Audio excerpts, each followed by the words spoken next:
महसूस कर रहा हूँ मैं अच्छी ऊर्जा, इन द सेंस मुझे ऐसा लग रहा है कि हम ये कर सकते हैं आपकी बात सुनने के बाद।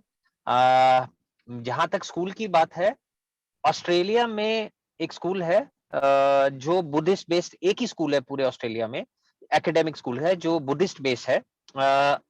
उनसे, उनके प्रिंसिपल से मेरी बात हुई थी, क्या कहते हैं, वहां का मैं एडवाइजर हूँ स्कूल का भी, कि वो कहते हैं कि हम एजुकेशन यहाँ पर ला सकते हैं। एकेडमिक जो है वो सारा वर्ल्ड में one of the best education system है ऑस्ट्रेलिया का। एजुकेशन हम यहाँ पर ला सकते हैं, बाकी इधर जो सेटअप करना है वो हमें करना है। तो हमें कहीं ना कहीं लोगों को जोड़कर, गवर्नमेंट को जोड़कर एक सेटअप बनाना है, ताकि हम एक उस लेवल का स्कूल हम जगह जगह, खाली एक जगह ही नहीं, बहुत पूरे भारत में बुद्धिस्ट बेस्ड स्कूल खोलने की शुरुआत कर सकें। क्योंकि एंड ऑफ द डे जो सबसे इंपॉर्टेंट चीज है, जो सारी चीजें बदलेगी, वो एजुकेशन ही है। अगर वो बदलेगा तो सब कुछ बदल जाएगा, बच्चा बदलेगा, उसका फ्यूचर बदलेगा, सारी चीजें सामने आएंगी। तो ये बहुत ही एक आपकी सोच बड़ी अच्छी है, और मैं बड़ा खुश हूं कि आप लोग मेरा साथ देने के लिए, ये सारी चीजों के लिए तैयार हैं। और हम, अगर ऐसा है तो हम जोर से आगे बढ़ेंगे और चीजों को पूरा करेंगे। जी जी आप जी, कंटिन्यू करिए। बहुत बहुत बहुत साधुवाद माननीय मलिक साहब।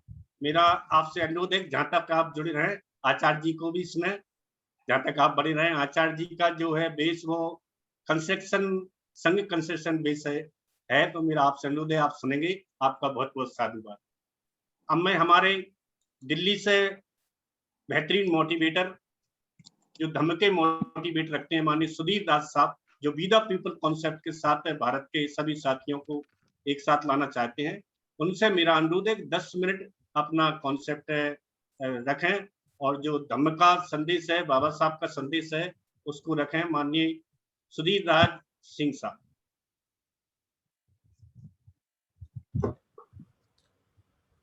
धन्यवाद बादल सिंह जी।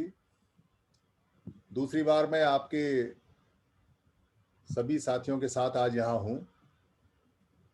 जब कोई बुद्ध के लोगों की सभा होती है तो अच्छा लगता है। बुद्ध को सम्यक सम बुद्ध बोला जाता है। सम्यक यानी सम्मा मतलब सही, और सम माने समता वाला यानी बराबर, ऐसा बुद्ध। तो जाहिर सी बात है कि कहीं कोई सम्यक विषमता वाला भी रहा होगा, जो विषम परिस्थितियों का होगा या विषम विचार का होगा, और अपने आप को सम्यक कहता होगा या सम्यक ना भी हो। क्योंकि अगर बुद्ध को समतावादी कहते हैं तो कोई विषमतावादी बात भी रही होगी, और विषमतावादी बात की ऊपर जब बुद्ध ने अपने विचार पैदा किए, बनाए, खोजे, तो वो समतावादी विचार कहलाए, और सम्यक समतावादी बुद्ध या सम्यक सम बुद्ध कहलाए उनके विचार। तो बुद्ध जब उस विचार को फैलाते हैं तो अकेले नहीं फैला सकते, क्योंकि अकेला व्यक्ति कोई विचार लेके जा सकता है, मगर पूरी दुनिया में, पूरी जगह, दुनिया तो खैर उस समय बुद्ध ने नहीं खोजी थी, नहीं देखी थी कि कितनी बड़ी है कितनी नहीं है, जहां जहां भी वो पैदल जा सके। मगर उन्होंने संघ यानी एक सेना तैयार कर दी अच्छी खासी, जो सभी उस विचार से परिपूर्ण थे, और वो हर एक को वो विचार पूरी तरह से समझाते थे, कुछ उसमें छुपाते नहीं थे, सारा विचार समतावादी। और विषमता के विचार पे विजय पाने के लिए उस सेना ने इतना प्रचार प्रसार किया कि वो दुनिया में फैल गया विचार। जिस विचार की यहाँ सबसे ज्यादा आवश्यकता थी उसकी जीत हुई, और सम्राट अशोक जैसे लोगों ने उसको अपनाया, और पूरी महाभारत में, यानी नेपाल में, अफगानिस्तान में, पाकिस्तान में, ईरान का हिस्सा है, चीन का हिस्सा है, ऊपर मंगोल का हिस्सा है, थोड़ा सा बर्मा का हिस्सा है, ये सारे देश जितने भी हैं उस समय महाभारत के हिस्से में रहे। महाभारत का रचयिता सिर्फ अशोक ही रहा है, बाकी महाभारत का कोई और रचयिता है नहीं। तो वो जो विचार फैला वो पूरी दुनिया में फैल गया। तो बुद्ध एक बात और भी कहते हैं कि ये जो विचार है इसका पतन हो जाएगा 1000 साल बाद, 12 साल बाद, और ऐसा ही लगभग हुआ। 400-500 साल पहले तक पूरा का पूरा जितना भी बुद्ध का विचार था उसको दफन कर दिया गया, खत्म कर दिया गया। और जो उसके फैलाने वाले थे, यानी सम्राट प्रियदर्शी अशोक महान, उनके चिन्ह और उनके पत्थर और उनकी जो पत्थरों की किताब थी वो भी तोड़ी फोड़ी गई, उनको दबा दिया गया, उनको बदल दिया गया, उन पर कब्जा कर लिया गया। यानी ना केवल बुद्ध को दफन किया गया भारत से, बुद्ध के प्रचारक, बुद्ध के राजा को भी दफन किया गया। भला हो अंग्रेजों का कि उन्होंने आके खोज लिया, उनकी खोज की जिज्ञासा रहती थी, उन्हें इस बात से कोई मतलब नहीं था कि ये क्या है क्या नहीं है, वो सत्य जानना चाहते थे। उस सत्य में हमारा लाभ हो गया और अशोक महान हमें दोबारा मिल गए, पाली हमें मिली। पाली तो खैर सम्राट अशोक ने अपने समय ही श्रीलंका भेजी और श्रीलंका से थाईलैंड और म्यांमार बंगला होते हुए बची रही। तो बुद्ध की बातें बच गई, कुछ मिक्स हो गई, कुछ बच गई, कुछ मिल गई, मिल रही हैं, खोज रहे हैं। तो भारत में जब बुद्ध दोबारा से आने शुरू हुए तो एक रूप में हमको दिया गया, यानी कि जितने भी प्रचारक, जितने भी भिक्खु या जितने भिक्खुणी हैं या जो भी हैं, वो हमको बहुत लिमिटेड दायरे में, यानी बहुत छोटा करके बुद्ध को बताते हैं और कहते हैं करुणा, मैत्री, मुदिता, उपेक्षा यानी समता। ये बुद्ध के 4 अमर रत्न हैं, 4 ये पूरे के पूरे आप इनको कह सकते हैं कि ये पूरी संजीवनी है, या आप इनको कह सकते हैं कि ये पूरे के पूरे ऐसे हैं जो अमरत्व हैं, अमर तत्व हैं। ये बुद्ध की सबसे बढ़िया बात है। आप सिर्फ इन्हीं में रहो, आपको करुणा करनी है, मैत्री करनी है, भाईचारा करना है, मुदिता करनी है, आप इसमें रहो, हाथ जोड़ के रहना है। और जो मूर्तियां भी हमको अधिकतर प्लेस की जाती हैं, बताई जाती हैं, वो है जो आंख बंद करके वो ध्यान साधना तपस्या में लीन है।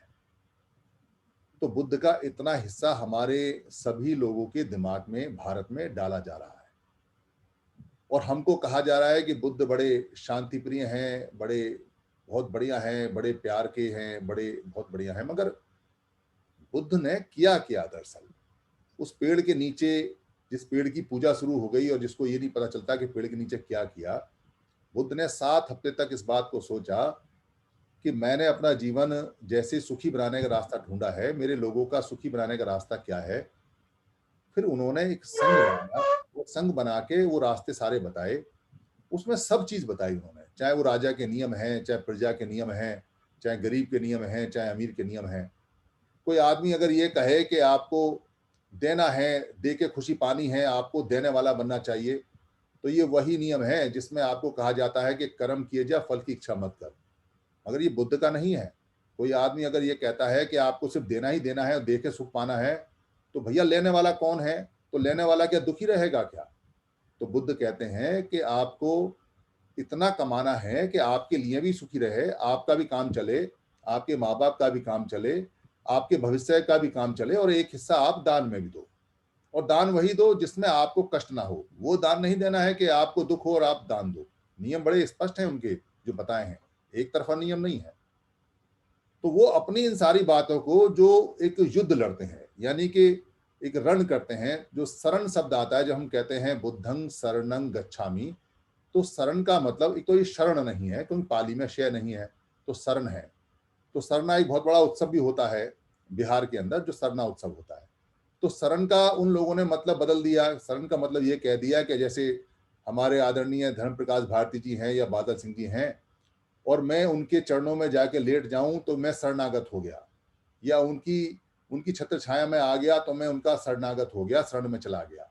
मतलब ऐसा बताया जाता है शरण का मतलब। तो वो वहीं से लेते हैं कि बुद्धं शरणं गच्छामि, का बुद्ध अपनी शरण में लिटा रहे हैं, हमको लेके आ रहे हैं, बुद्ध की शरण में आ जाओ। भाई जो व्यक्ति आपको ये कहता है कि अतदीप भव, यानी अपना आपने खुद दीपक बनना है, अपना उजियाला खुद बनना है, अपना प्रकाश खुद बनना है, अपना लीडर खुद बनना है, अपना ज्ञाता खुद बनना है, अपना टीचर खुद बनना है, वो यूं क्यों कहेगा कि आप मेरी शरण में आ जाओ, मैं आपका टीचर बनूंगा? दोनों बातें अलग अलग हो गई। यानी बुद्धं शरणं गच्छामि का मतलब हमको बताया जा रहा है कि आप बुद्ध की शरण में आ जाओ, और बुद्ध कह रहे हैं कि अपना दीपक खुद बनो। तो एक बात तो बुद्ध की गलत हो सकती है, एक सही हो सकती है, मगर दोनों बातें सही हैं, क्योंकि शरण का मतलब बदल दिया है।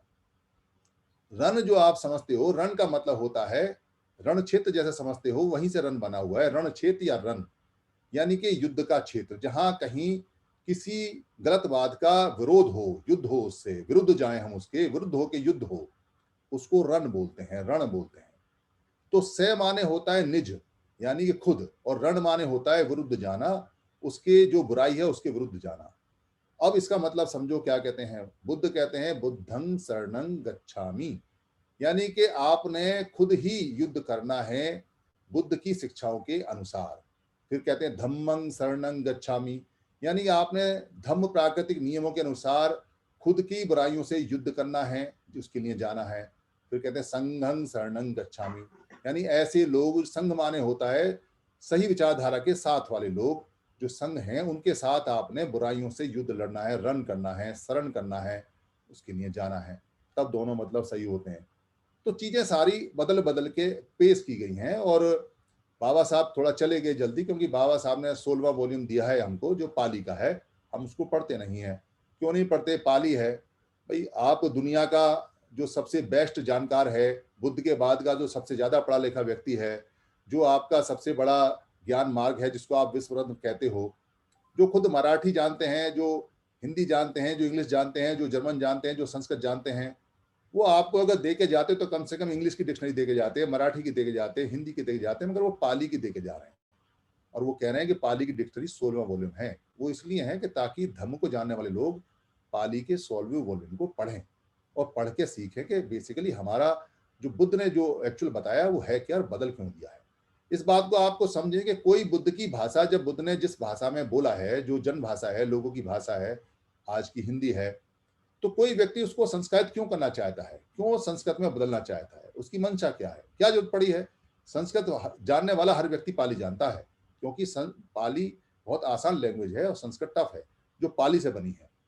और फिर संस्कृत में बदल के फिर उसको पाली में बदलता है, तो मंशा समझ में आती है कि भाई मूल वचनों को पहले संस्कृत में कन्वर्ट करते हो, फिर संस्कृत से पाली में कन्वर्ट करते हो, फिर हमसे कहते हो कि ये बुद्ध के वचन हैं, तो भाई वो ओरिजिनल तुमने क्यों बदले और क्यों तुम इनको ओरिजिनल कह रहे हो? तो हमें समझ में आता है, अगर पाली पढ़ते हैं, बाबा साहब को पढ़ते हैं, तो समझ में आता है कि कुछ गड़बड़ है। और गड़बड़ ये है कि वो मिक्स किया हुआ है। तो बुद्ध एक संघ बनाते हैं और संघ का एक नियम बनाते हैं उसको फैलाने के लिए कि संघ तोड़ने वाले को कोई माफी नहीं है। 4 नियम हैं जो बहुत ज्यादा माने जाते हैं कि जिसने ये 4 नियम तोड़ दिए, ये विनय पिटक के अंदर शुरू के नियम है, जिसमें किसी भिक्खु को मारना है, किसी माँ बाप को मारना है, जिसमें जो संघ है उसको तोड़ना है। इनके अपराधों की क्षमा जो सजा है वो एक ही है। तो संघ को तोड़ने का अपराध उन्होंने सबसे बड़ा बताया है। और यहाँ तो संघ तोड़ने का काम लगातार चल रहा है। बाबा साहब ने जो धम्म दिया, धम्म को लेके आए, तो संघ के नियम भी साथ दिए हैं। तो संघ को कैसे तोड़ा जा सकता है? जब आप अलग अलग धर्म की बात करेंगे, जब अलग अलग समूह बनाएंगे, जब अलग अलग आप काम करेंगे, और जब धर्म के लोग भी एक साथ नहीं इकट्ठे होंगे, तो बुद्ध के टुकड़े हो जाते हैं, फिर धर्म के टुकड़े हो जाते हैं, फिर संघ के टुकड़े हो जाते हैं। अगर आप धर्म से बड़ा किसी व्यक्ति को मानते हैं, या धर्म से बड़ा या संघ से बड़ा किसी ऑर्गेनाइजेशन को मानते हैं, या आप ये कहते हैं कि मैं इस धर्म का आदमी, मेरा संघ ये है, मेरा संगठन ये है, ये मेरा व्यक्ति ये है, ये मेरी किताब है, ये मेरे लोग हैं, तो वहां हम खत्म हो जाते हैं, वहां धर्म खत्म हो जाता है। इसलिए अगर भारत में आपको बाबा साहब के धर्म के अनुसार धर्म को बढ़ाना है, धर्म को करना है, तो आपको सभी धर्म के लोगों से बात करनी पड़ेगी। सभी लोगों को कहना पड़ेगा कि भाई कौन सा धर्म चला रहे हो, कौन सा संघ चला रहे हो, कौन सा बुद्ध चला रहे हो? बुद्ध एक है, धर्म एक है, संघ एक है, आप अलग अलग क्यों हो? आप अलग अलग कैसे काम कर सकते हो? कोई नियम हो तो बताओ हमें। कोई विनय में नियम है, कोई धम्म पिटक में है, कोई त्रिपिटक में है, कोई सूत्र कहीं दिया हुआ है इस तरह का, तो हमें बताना चाहिए। और अगर नहीं है तो आपको कम से कम धम्म में ये करना पड़ेगा आपको, तो पूरी दुनिया के धम्म के लोगों को आप फिर कह सकते हो कि धम्म एक ही है। क्योंकि आप ये देखोगे कि जो सिस्टम चले आ रहे हैं, उस सिस्टम के अंदर जो मुस्लिम लोग हैं उनका सिस्टम एक चलता है। हालांकि हमारा मुस्लिम से या क्रिश्चियन से या सिखिज्म से कोई कंपैरिजन नहीं है, उनकी पद्धति अलग है और हमारी पद्धति अलग है, मगर सिस्टम एक होना चाहिए। मजबूत सिस्टम बुद्ध का है, लिखित सिस्टम बुद्ध का है, नियम उसके अंदर दिए हुए हैं। पूरी दुनिया ने संघ बनाने के नियम बुद्ध के नियम चलिए हैं, और हम खुद संघ पे नहीं चल रहे हैं। तो ये कह सकते हैं कि हमारी अभी शुरुआत है, हम बिखरे हुए हैं। तो शुरुआत तो है, मगर समय बड़ा कम है। अगर आपकी शुरुआत लेट हुई है तो आपको ज्यादा काम करना पड़ेगा और सही करना पड़ेगा, क्योंकि शुरुआत लेट हो सकती है, ये तो बात मानी जा सकती है, मगर अगर आप बहुत जल्दी एक संघ नहीं बना पाए तो दिक्कत हो जाएगी।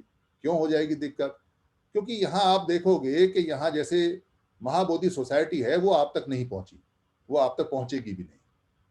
जो धम्म के और लोग हैं वो आप तक नहीं पहुंचेंगे, क्योंकि बुद्ध की उस बात को याद रखना कि 1000 साल बाद, 12 साल बाद ये धम्म लोप हो जाएगा, भारत से खत्म हो जाएगा। तो कोई लोग हैं जो उसको खत्म करना चाहते हैं और उन लोगों को पता है कि धम्म क्या है और बुद्ध क्या है। तो वो लोग फिर कोशिश करेंगे, वो लोग फिर धम्म में आएंगे, वो लोग फिर धम्म में घुसेंगे, क्योंकि हम लोगों से उन्होंने धम्म को अलग किया है, क्योंकि उसका नुकसान होता है। समतावादी लोगों का जब जंबाड़ा होता है तो विषमतावादी लोगों को उससे नुकसान होता है। तो विषमतावादी लोग फिर समतावादी धम्म में घुसते हैं और वहां बुराइयां पैदा करते हैं और धम्म को खत्म करते हैं। वो फिर आएंगे, वो आ भी रहे हैं, वो रूप बदल के आएंगे, वो करुणा मैत्री भाईचारा मुदिता कह के आएंगे, वो बड़े बड़े चीवर पहन के आएंगे, वो बड़ा बड़ा जलसा करेंगे, वो बड़ा बड़ा नाटक करेंगे, वो बड़ा बड़ा पैसा करेंगे। तो बाबा साहब की 22 प्रतिज्ञा याद कर लेना, क्योंकि बाबा साहब ने एक रिस्ट्रिक्शन लगाई है कि इस बार धर्म को खराब नहीं होना है। तो आप बेशक आप त्रिपिटक ना पढ़ पाए तो बाबा साहब की 22 प्रतिज्ञा पढ़ सकते हैं। जो व्यक्ति 22 प्रतिज्ञा नहीं मानेगा, ये मान लेना कि वो धम्म भी नहीं मानता, क्योंकि 22 प्रतिज्ञा धम्म ही है, धम्म का सार ही है। बाबा साहब अम्बेडकर कोई साधारण व्यक्ति नहीं है। आप बेशक उनकी तुलना बुद्ध से ना करें, मगर वो किसी भी हालत में मॉडर्न बुद्ध से कम नहीं है। मैंने उनको अच्छी तरह से देखा है, उनकी 22 प्रतिज्ञा ही कमाल की हैं और जो उन्होंने बताया है वो और भी बेहतरीन और कमाल का है। एक एक शब्द उनका कमाल का है। कोई व्यक्ति इसलिए बाबा साहब से चिढ़े कि बाबा साहब ने 6 करोड़ जो बहुत ज्यादा दबे कुचले लोग थे उनका उद्धार किया। कोई बाबा साहब से इसलिए चिढ़े कि बाबा साहब ने संविधान बनाया जो दुनिया का बेस्ट है। कोई बाबा साहब से इसलिए चिढ़े कि इन्होंने इतने सारे लोगों को पढ़ लिख के कहां से कहां पहुंचा दिया। कोई बाबा साहब से इसलिए चिढ़े कि बुद्ध धर्म को फिर उन्होंने दोबारा से लेके आ गए। कोई बाबा साहब से इसलिए चिढ़े कि इतना बुद्धिमान व्यक्ति हमारे समाज में क्यों नहीं हुआ। कोई बाबा साहब से इसलिए चिढ़े कि दुनिया में बाबा साहब का डंका तेजी से बसता जा रहा है। तो चिढ़ता रहे, मगर बाबा साहब वास्तव में सूर्य है, जैसा बराक ओबामा ने कहा है। और उस सूर्य के पितामह है बुद्ध हैं, यानी बुद्ध बाबा साहब के पितामह हैं। बाबा साहब ने संविधान में वही लिखा है जो बुद्ध ने त्रिपिटक में लिखा है। एक एक शब्द वही है, सिर्फ अंतर इतना है कि वहां उसको सूत्र बोलते हैं, यहाँ इसको आर्टिकल बोलते हैं।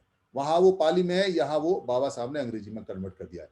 इसलिए दुनिया को पसंद आता है, क्यों बुद्ध की भाषा है और बुद्ध के बेटे ने लिखा है। बाबा साहब बुद्ध के बोधिसत्व बेटे हैं। और ये इसलिए भी बहुत जरूरी हो जाता है क्योंकि अब संविधान ही त्रिपिटक है, अब संविधान ही बुद्ध है और संविधान ही अब अम्बेडकर है। तो वो लोग संविधान पे जब घात और प्रतिघात करते हैं तो इसलिए करते हैं कि उनको बुद्ध पे सीधे सीधे प्रतिघात करने में डर लगता है। वो इंटरनेशनल हो चुके हैं, मगर संविधान इंटरनेशनल अभी नहीं हुआ है, उसको बनाना है। क्यों बनाना है? क्योंकि बुद्ध के साथ में संघ था और बाबा साहब के साथ में संविधान को फैलाने के लिए संघ नहीं है। तो आपको संघ बनाना है। सभी लोग संघ बनाएंगे तो बुद्ध भी फैलेगा और संविधान भी फैलेगा। संघ बनाएंगे तो हम बचेंगे, संघ बनाएंगे, एक ही संघ बनाएंगे तो हम आगे बढ़ेंगे। धन्यवाद। बहुत बहुत साधुवाद माननीय सुधीर साहब, आपने बहुत अच्छे तरीके से उल्लेख किया है बुद्ध धम्म और संघ का, और इसकी अहमियत क्या है उसका भी हम आपके बहुत बहुत आज आपने सुजीत जी आपने आज कमाल का अपनी नॉलेज शेयर की है। मुझे मतलब मेरा मन था, मैंने कहा कि अभी मैं चाहे गाड़ी रोकनी पड़े मैं रुक के सुनना चाहूंगा। बहुत ही अच्छी बातें उन्होंने कही हैं और एक एक बात में इतना दम है कि मुझे लगता है अगर उनकी बातें हम मान लें तो काफी कुछ सीख जाएंगे और बहुत बड़ा बदलाव आ जाएगा। साधु साधु बहुत बहुत साधुवाद साहब, माननीय सुधीर राज साहब। अब हम आज के कार्यक्रम की जो अध्यक्षता कर रहे हैं माननीय इंजीनियर किशोर बुद्ध साहब आचार्य जी से अनुरोध करेंगे कि अब हम सब आपको सुनने के लिए तैयार हैं। जैसे आज के हमारे गगन मलिक साहब ने अपनी बात रखी है, सुधीर राज साहब ने अपनी बात रखी है, उसी प्रकार के आपके भी निर्देश उद्बोधन संघ निर्माण के होते हैं। तो माननीय आचार्य जी से मेरा अनुरोध है कि आप अपने माइक को अनम्यूट करें और अपनी बात को रखें। माननीय इंजीनियर किशोर बुद्ध साहब।